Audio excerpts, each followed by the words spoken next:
Hey, it's Jim, and this is FRM Part 2, the topical market risk measurement and management, and the chapter on the Vasicek and Gauss Plus models.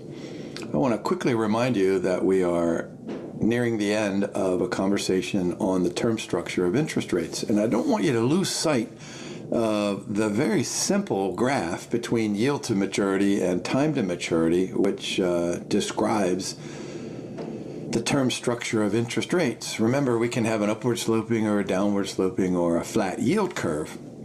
So the simplicity of that graph is exactly what we're trying to do here in these series of chapters.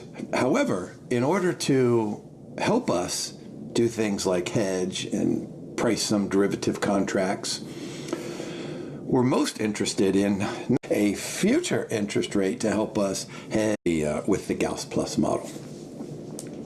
Just for learning objectives, notice there's a describe and a compare and an explain. We are going to have to do some calculations. We'll do that at the end of this slide deck. But notice that what we're doing is offer a more complex and more complete. All right, let's go ahead and start with the Vasicek model. We remember that that's a single factor interest rate model.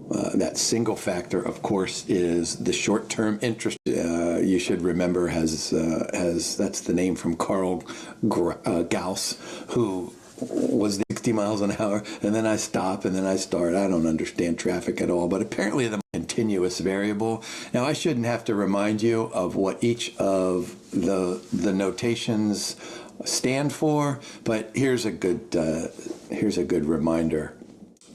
So a couple of things that are interesting about this. I mean, we can try to predict, but the mean is going to be, sometimes it's up and sometimes it's down. That just means a continuous volatility of interest rates. And by the way, long-term rates have their own set of volatility, which is relative